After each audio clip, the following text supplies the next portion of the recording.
Welcome to Brain Wellness, the podcast. I'm your host, Mandy NP.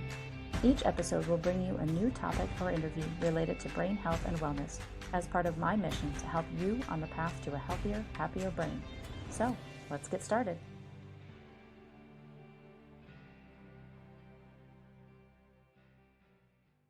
Hello, everyone, and welcome back to Brain Wellness, the podcast. My guest today is Dr. Stephen Rauchman. Dr. Rauchman is an ophthalmologist and ophthalmologic surgeon with extensive experience in comprehensive medical and surgical practice. He has been a principal investigator in nationwide pharmaceutical clinical trials, communicating with large pharmaceutical companies on both research and business levels. He cultivates personal and business relationships with clinical research organizations, a conduit for FDA authorized pharmaceutical trials, and possesses detailed understanding and ensures strict adherence to government regulatory requirements. He assembles and manages a team of clinical staff to execute trials on drugs on development. He also establishes and maintains a medical legal partnership with large law firms, testifies in trials, and is a recognized expert in the ophthalmologic manifestations of traumatic brain injuries. In addition, he reviews articles for publications before Neuroscience Journal, and I'm really excited to have this conversation. Thank you for being here, Dr. Rauchman. Thank you for having me. Yeah. So my first question to people is always, tell me a little bit about your backstory. How did you get interested in the work that you're doing now? I'm a clinical ophthalmologist, so I've been in practice, private practice, since 1987. And my original interest was in general ophthalmology, and I had a large clinical practice in a working class, middle class suburb of Los Angeles, and I was there for over 30 years. And I also served on a trauma panel for adjacent hospital, which is Providence Holy Cross. So I would get called in on trauma cases. So I got familiar with trauma cases early. Private practice ophthalmologists don't really want any connection to a emergency department because it's just burdensome. And most ophthalmologists are not interested in visual manifestations of traumatic brain injury. They're interested in intraocular disease, and they're especially interested in surgical disease because that's where the money is. And that's where the academic focus is. So there's very few ophthalmologists that have taken an interest. And the way I got interested was a friend of mine wanted me to see a couple of clients in the medical legal realm where they couldn't find an ophthalmologist and they had had head injuries and they had vision problems, or they simply had eye injuries as a result of injuries and they couldn't even find an ophthalmologist to do that. So I kind of didn't know that world, but I decided, okay. And then I got interested in it, and there was a short period of time about 10 years ago where academic ophthalmology was briefly interested in traumatic brain injury, and it has to do with mostly the returning veterans from the Iraq War, because the IADs would go off, and the ones that suffered catastrophic, obviously, eye injuries or brain injuries were not what I was looking at. They have real serious problems. But there's a lot of people who came back complaining of visual problem. And at that point, the Department of Defense was funding research because they wanted to know what was going on. And so then there was a whole slew of articles that came out about, wow, these patients with traumatic brain injuries with no ocular trauma have all these vision problems, light sensitivity, double vision, blurred vision, visual field loss. And lo and behold, that these have been overlooked. And so there was a body of research. But I went to a conference that was like probably 10 years ago. And as the funding dried up for the research, so did the interest. So the interest was never really sincere. Well, maybe it was sincere, but it didn't persist. I found it interesting. So I'm going like, wow, this is an interesting area, traumatic brain injury in people with eye problems. And none of my colleagues, when I discussed it with them at meetings or socially, they go like, it's not cataract surgery, Steve. Why are you doing this? And it doesn't sound like a big money maker. And I said, well, it's an academic interest. I'm interested in it. They go, well, there's neuro-ophthalmologists, and there are. And they're usually at academic centers. but they also consider traumatic brain injury mundane. They're more interested in orbital tumors, pituitary tumors, and there's a lot more exotic diagnostic categories of neuro-ophthalmologic problems that are of tremendous interest to academic neuro-ophthalmologists. And we're not going to get into all those degenerative neurologic diseases. But traumatic brain injury is like nothing to them. It's considered boring. So I wrote articles. I started doing review articles, and I'm still interested in it. And this is quite a few years later. And I was interested in there's some biomarker work that's been done on blood testing in the emergency department right after a head injury, which is really important. So I contacted Abbott in relation to their blood test, and kind of that's where I'm at. And yeah, attorneys, both defense and plaintiffs, seek me out on traumatic brain injury cases, and I see a lot of patients virtually, and they often don't have anybody to really listen to them. And some of the value is simply in acknowledging that they're not crazy and they're not going blind, but they have a lot of visual complaints, and the neurologists don't like to deal with visual complaints. So I don't want to keep going on, but this gives you the basic background of what I do. Yeah, yeah. It is unusual to see an ophthalmologist interested in traumatic brain injury. More of the connections I've made locally are with neuro-optometrists because that's where they see more of the TBI, do the therapy with it. And ophthalmologists in our area haven't had quite as much interest in it either. So it is really exciting to see somebody with your background that does have the interest in it. Yeah, you're quite right to point out, and I pointed this out. Neurooptometrists and optometrists in general are much more interested in it. And because they are interested in helping the patient be from a rehabilitative standpoint. And they're more open to listening for more than 5 seconds about the patient's visual complaints. Because if you're having problems working on a computer screen, for example, okay, an ophthalmologist is not interested in hearing that. I mean, I'm not trying to disparage my colleagues, but they're busy and they need to move on. If your visual acuity, which is the Snellen visual acuity, like we measure on a big E eye chart, is good, they don't really care that you have problems with light sensitivity and occasional double vision. You've been hit in the head. They're going to go, your eyes are normal. Here, try these glasses and goodbye. And neurooptometrists spend a little more time taking a little more detailed history. But I'm not in that silo, so I don't really interact. I refer patients for vision therapy, but I've tried to reach out to actually neurooptometrists, and like we all do, no one's interested in talking to me. You are,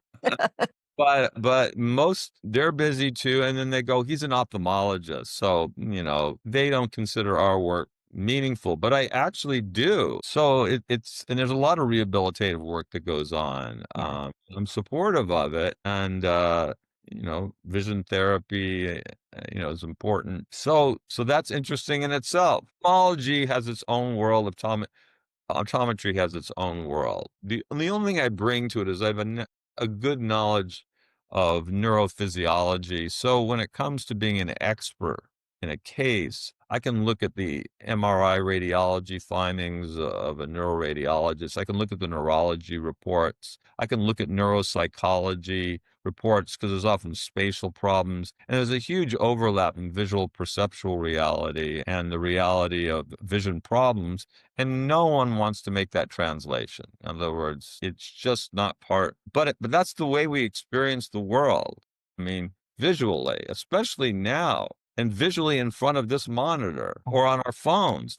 That's become a big part of our universe. And it seems to me that ophthalmology should be interested in the visual universe besides getting to 20/20 vision. Not the only thing that's important to people. right. Ask So whatever you like. yeah. So when you get invited onto these medical legal cases, what are some of those more common topics that you've been asked to talk about, or more common things that you've brought up, I guess? A variety of things. So there's often patients who, let's say they're in an automobile accident, their head hits the steering wheel. No direct ocular injury. And they say, Dr. Rauchman, I can't read. I'm having problems reading. And Dr. Rauchman, bright lights now drive me crazy. I have to turn down my lights in my house. I wear sunglasses all the time. And there's a large literature saying, now we don't know exactly what causes this relationship, and it's probably central that it's having to do with the brain. But it's very common in patients who get hit in the head really hard to say they're really sensitive to light, and that can be disabling. And it's not an insignificant complaint. I can say with some authority where other people can't, people with traumatic brain injury experience visual manifestations independent of intraocular injury. And I can put that one sentence in a report and it carries weight because I can refer to all the studies which demonstrate it. Now, I may not be able to demonstrate the exact mechanism, but there's a lot of times there's not an exact mechanism always for headaches. We don't know, certain types of headaches, but there's a lot of subjective complaints. But the light sensitivity is very common. The other thing they'll complain of is blurred vision, and then you check their vision and it's fairly good, like doing a reading off of a chart. But that's not the only way in which we see the world. So they'll say, yeah, but I can't, it's not the same, Dr. Rauchman. I can't explain it to you. I can't get things into focus. And I listen and I go, I get it. And so I'll include that in the report. And they'll say, I need to take more breaks now. I spend my whole day on my computer monitor. I was taking 5-minute breaks every hour. Now I'm taking 20-minute breaks. Okay, well, that's a loss of significant productivity. So these people are afraid of losing their job. I mean, that's pretty basic. And there are like tinted glasses, computer glasses to help with glare. And the other thing is that even normal people, let's say you don't get a good night's sleep, we all experience this computer fatigue. So it's not so far removed. And then I think we can sort of relate to somebody who's had a bad head injury that, yeah, maybe that computer interface is exhausting. And so I say it, in a report. Well, that's useful because it means something, especially to an attorney who's trying to establish facts in a case and damages. And it means something to a patient where they feel like, I should be back to my normal productivity after a month, get over it. And it's unfair, really, and it's overlooked. And then they have double vision because of possible motility disorders. They sometimes have stuff like flashes and floaters, so we worry about retina problems. And for that, they need an in-person eye exam. But a lot of what I do is virtual. And then they say, well, you can't do an eye exam virtually. Well, I can do quite a bit. And most of the intraocular stuff, they've seen an optometrist and an ophthalmologist. So I have a documented record. What no one's done is spend the 30 minutes I do before I even start the exam going through their life and saying, can you drive? Can you go to the market? Can you work on a computer? And you'd be surprised at the answers you get. And they don't all get better. And you're well aware of this. Yeah.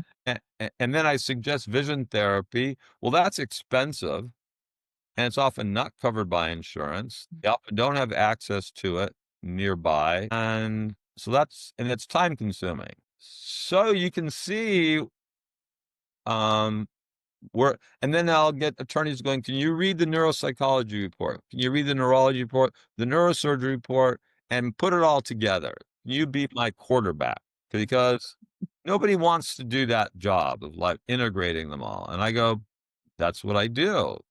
And because, I have a background in medicine and I have a pretty good background in neurophysiology. And so when I say it fits together. Is this helpful? It is, it is. So I got interested in all of this because of personal experience, honestly. I had been a nurse practitioner for 12 years before I got in my own car accident and had a traumatic brain injury myself. And experiencing all the different things made me look at it differently because I did what I was taught in school. And that just touched the tip of the iceberg on concussion. And having my own visual issues that led me to neuro optometrist And when I came back to practice, I worked with that neuro-optometrist to learn some tricks so I can do some screening in my clinic. So I'm very different from most of my neurology colleagues because I do visual screening and I look for those issues because I learned to do those things. And hence why I wanted to reach out to you now is because I've been getting into the medical legal world. So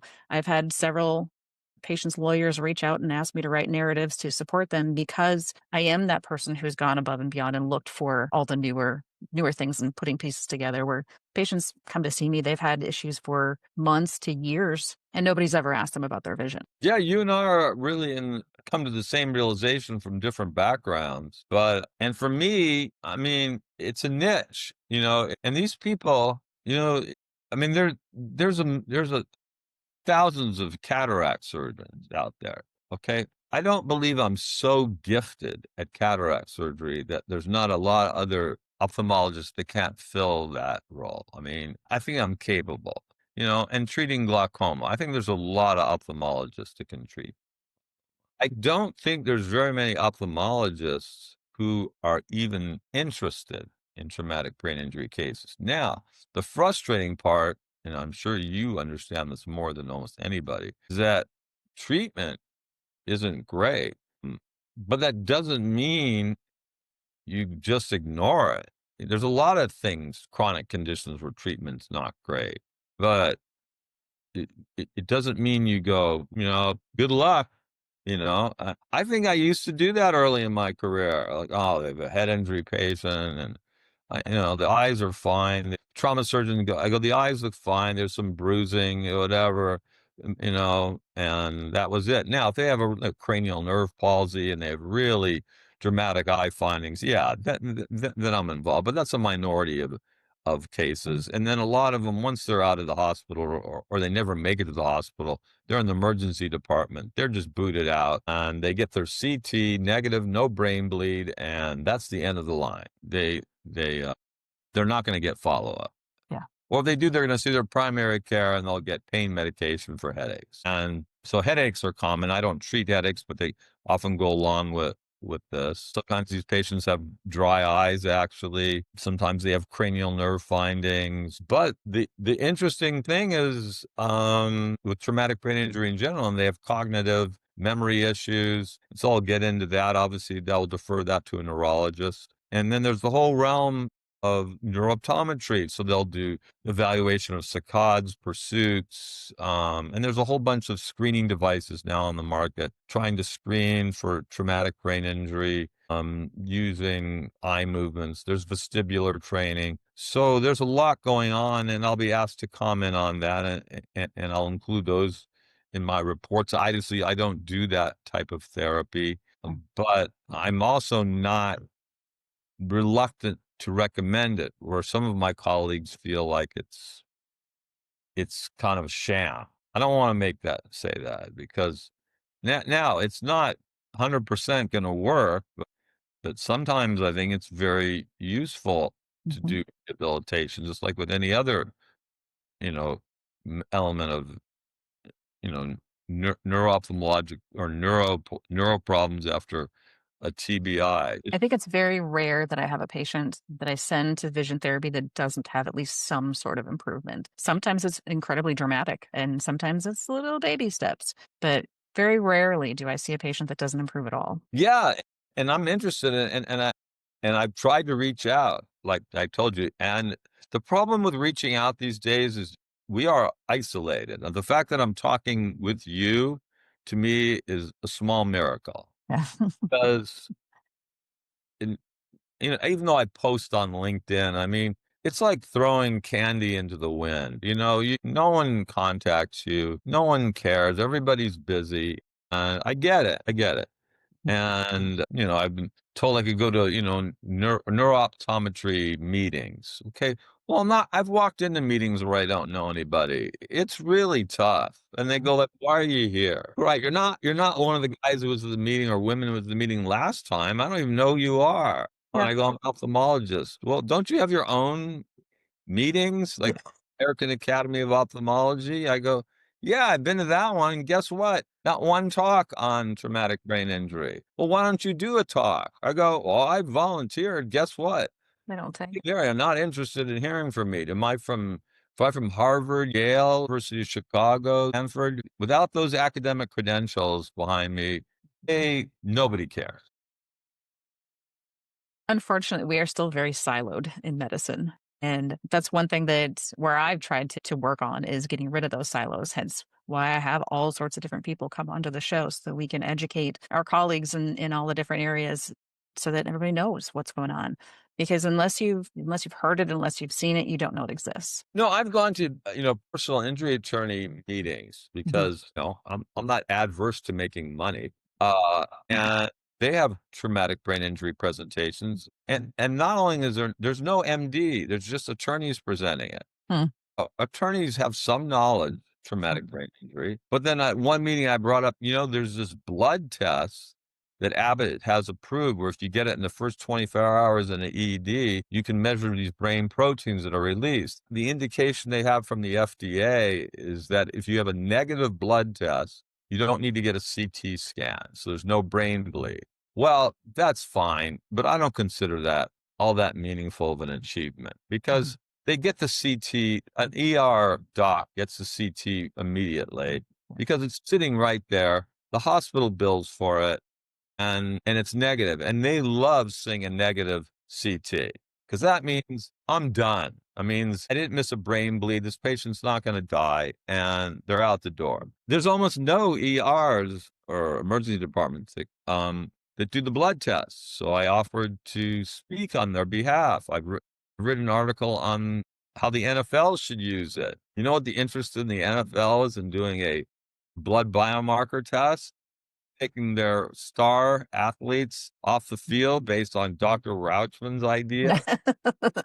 They say that they're really interested, and I believe on some level they fundamentally are, but these are multi-billion-dollar corporations, and the NCAA is the same thing. They don't want their athletes to test positive on a blood test, and I understand. I like football, but it's not right.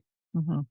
They should be done. So then I advocated it at Abbott for high school football players because these kids are never going to make a dime Yeah. and they're getting hit. And then they said, well, the test is only good for people 18 and over. So I go, yeah, but like a 160-year-old, 17 or 16-year-old probably is pretty similar to an adult. And they go, nope, Yeah. no, It all hasn't been right, tested in those you're ages, so they're wrong. not gonna use it. Yeah. I go, well, and they can't completely, I can offend the FDA, not in a way that I'm ever visible, so I can't really offend them. I'm so small, but I can give an opinion independent of their indications. Yeah. And doctors prescribe drugs all the time for non-FDA approved indications. And Yeah. and so I can assert that this test has value for non-FDA approved indications. But a Mhm. large corporation like Abbott has to be very careful in their dealings with a powerful federal agency. And again, they like people who are affiliated with academic institutions.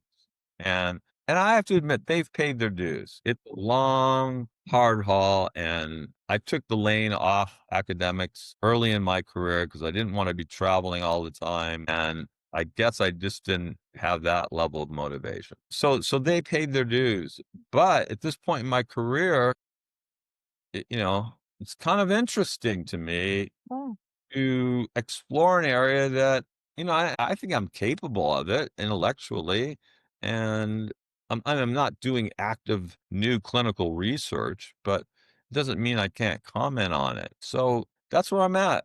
I mhm. mean, I think I've gotten a good picture. Yeah. Yep. I see patients virtually every week with traumatic brain injuries, Yeah. and So are these enjoy patients that talking to them. yeah. Are these patients that you are establishing care with, or is it more for the medical legal side of things? Almost always medical legal. I don't see patients independently because I don't deal with insurance anymore. I'm at a point in my career. 5 years ago, I sold my clinical practice to a larger group, and it's part of the whole corporatization of healthcare. And they offered me an opportunity to continue working. And I didn't want, I've always been my own boss, and I did not want to work for a large group where my managers were non-ophthalmologists. Yeah. I like being in charge, and I don't like being managed by people who are not physicians. Yeah. It's an old That's school me. kind of Yeah. philosophy. And I thought I ran a pretty tight office, and they did not want me. They said that I was inefficient and spending too much money. I go, okay, well, I'm out. So I took this up and doing it virtually. First of all, now that COVID hit, virtual medicine has become real. Now people say, well, there's limitations. I go, yeah, but do you understand before 70% of my patients would no show. Try getting around Southern California in a car on a weekday to my office. These people are single mothers, they're working people. They don't have time to take an entire day off to see the eye doc. Yeah. And people have a hard time understanding that simple fact. These people have busy lives and they have other priorities. And no matter how much their attorney or how much they want to see you, isn't, especially in LA, it's not going to happen unless they're nearby. And now I can go reach statewide. You know, I have a medical license in California. So they call me like Central Valley is a very underserved area in California. And so it's gratifying. Yeah. Yeah. How does one become a medical expert? Do you seek out the lawyers, or do they eventually find you because of the cases that you work on? I think it's a gradual process. I think for me, first of all, doing it. You start doing a few cases, and then by word of mouth, probably for you too, it becomes organic. Marketing is very difficult, at least for me. I'm not good at. I don't have a skill for Yeah. marketing. I have a website. I've done the rudimentary things on LinkedIn. And then you go to meetings, which I used to go to more of, where there's academic meetings or there's traumatic brain injury meetings. But that gets old really fast and it gets tiring and expensive. And then I'm away from home.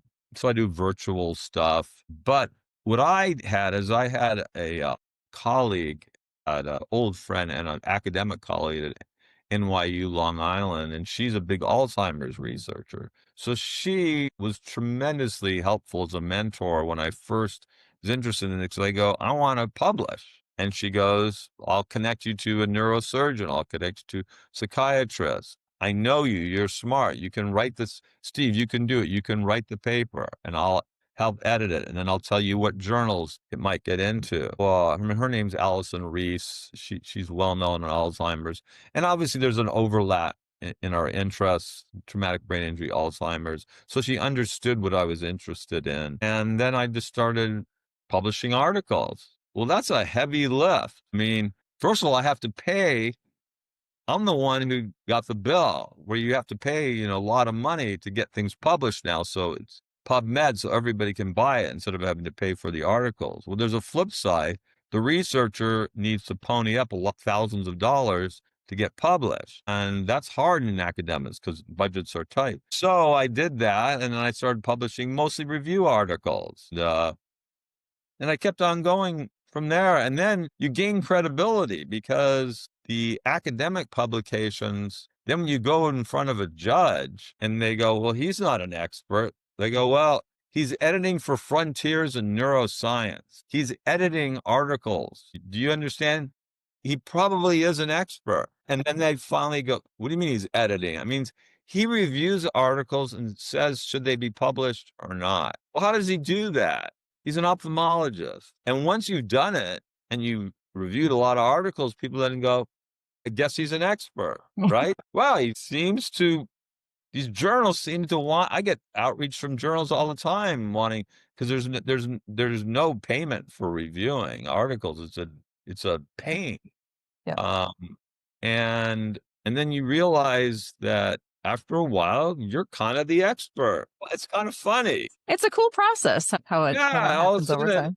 people call me and they go like, "Wow, we heard you're like really an expert on this." And I look at myself as just a journeyman, and then all of a sudden I'm viewed as and then they go, "Do you want to speak at my meeting?" And I go, "If you're willing to pay round trip first class airfare, I'm happy to talk." "Oh, no, no, no. We'll give you a small honorarium." I go, "I'm not going to Paris on my own for Oh 3 days gosh. to talk at a meeting." Okay, that's so, I don't really care about going to meetings anymore, That's a big you know? ask on that one. Yeah. I mean, I'm sure you've been in this situation. I feel like I'm monopolizing all the airtime. You haven't had a chance. No, we're good, we're good. Kinda curious, so my guests or my listeners are a wide variety. We've got people with medical background, people without medical background. For the medical people listening, what advice would you give them if they're taking care of somebody who has a legal case or might turn into a legal case to help them potentially with the data that they need, I guess? Well, it's a very difficult line Mhm, because generally legal stuff is considered by physicians as dirty, mhm, sully. It's something that attorneys do. I often say, yeah, but for a lot of these people, it's actually their access to care because we, as a collective medical community, don't care about them. So if they are in an auto accident and there's potentially a legal case, they will go and then the attorneys will find them people. So I say, it's a bit hypocritical to condemn them because obviously there are cases which have more validity and less validity. And there's a lot of subjective complaints. And I wouldn't argue with that. But I go, maybe we should stop being so judgmental and start thinking in terms it's just like everything else. Some of them are good cases, some of them may be elaborated, but that's the way patients are in general. They don't always come in with like, a lot of times you never find what's going wrong. But that doesn't mean you go like, "They're bullshitters." right. It means you go, "They're human beings," and they have real problems, and maybe they're upset and anxious, and they're elaborating in too much detail, but that's the way human beings come. And and just because, I've been asked, "Well, they have secondary gain." I go, "Please, I mean, okay, you've made your point, but sometimes people are just suffering and they need somebody to talk to, and they're not always thinking about secondary gain, as their only motivation. And sometimes people have psychological problems that are superimposed on it. They don't all come in normal. Head injury patients come in with depression, anxiety, other psychological problems. Some of them have PTSD. Some of them have really disruptive family lives. And yeah, there's an overlap. So nobody wants to listen to all that. And no one wants to listen to all the problems they have. I can't drive at night, Dr. Rauchman. I have trouble taking care of my two young dependent children now. Mhm. I can't interact with them the way that I used to. Well, for a mother or father, that's very real. They feel guilty and they know they can't play a board game, let's say, because they get a headache. Yeah, but that's the way you interact with children. And no one wants to hear about that, you know?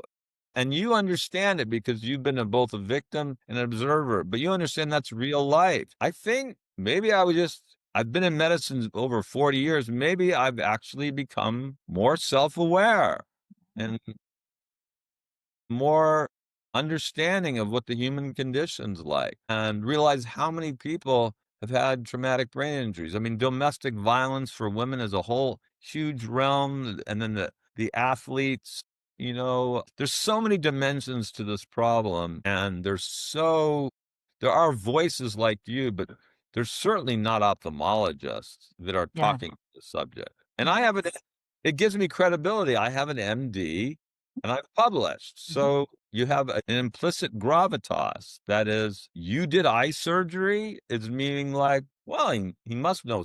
He must. Yeah, I think, having that background definitely does support it quite a bit, but it's again, like you said, it's I love seeing people who have been in traditional medicine forever and then all of a sudden realizing that there's more than what we've been doing, and I had that realization not because I wanted to, but after kind of being forced by being on that patient side of things. But once you see all the other things, you can't unsee them. And having worked in neurology as long as I have, there's a fine line between neurology and mental health. And I walk that line on a daily basis, especially now with my TBI patients, because as you mentioned, mental health is definitely involved. And could some of their symptoms be exaggerated by the mental health issues? Absolutely, but those mental health issues can also make their symptoms worse. So Correct. That's a part that needs to be addressed in there. No, I'll often put it in the report, the psychiatrist says they have PTSD because I know there's articles, relationship between PTSD Yeah. and TBI, especially in the area of military veterans. Common area where there's a crossover.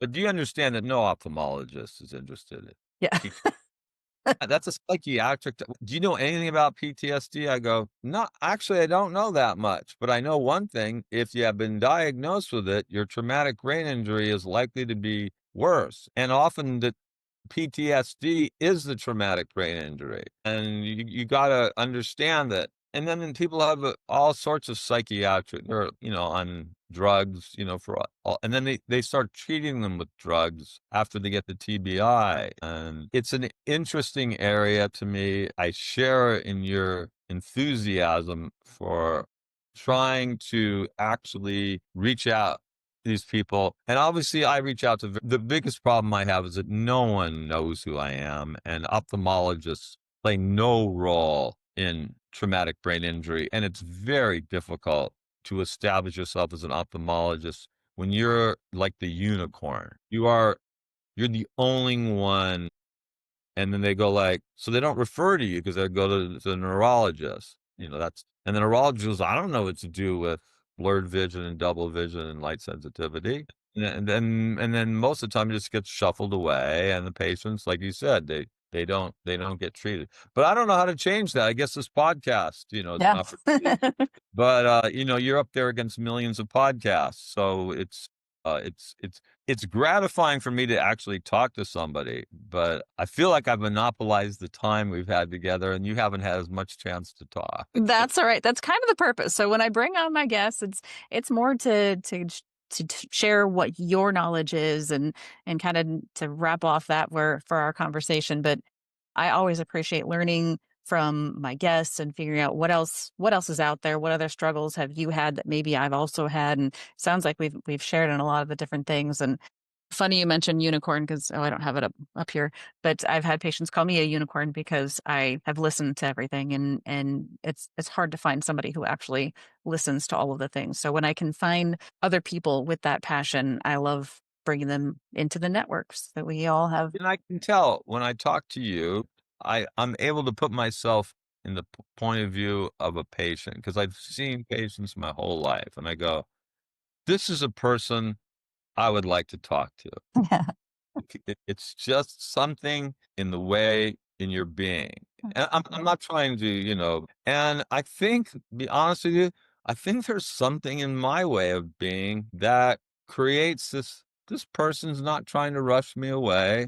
He kind of gets it. And that's a connectedness that is not easy to do. And there may be some therapeutic value just in that moment where they go off and they go, I got somebody who's heard me, who is an expert, and he didn't dismiss my complaints.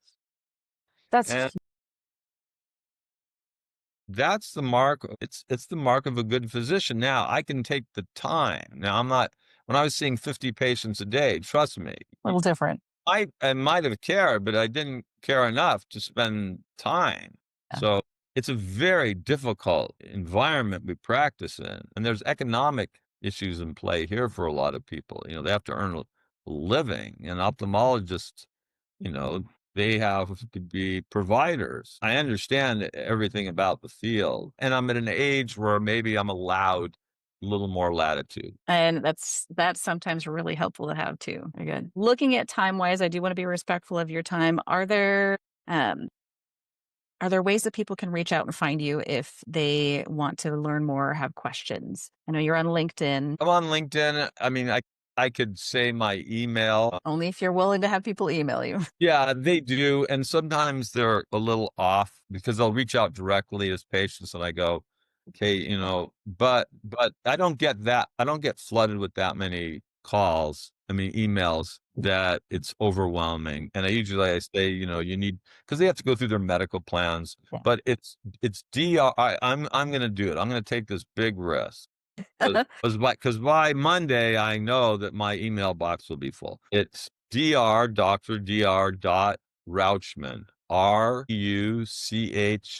They'll do the whole AI search now. I get compliments now from ChatGPT that he seems to be pretty experienced and knowledgeable about traumatic brain injury, and he does well in the courtroom. Great. Thanks for that. It's kind of funny to see yourself up there as a product of a search, but then they can get phone numbers and other access points. But I don't do a lot of outreach. I go to, I used to go more to meetings, and I'll occasionally speak at law firms where they're interested in hearing about it. I kind of, that getting on a plane, that phase of my life is over.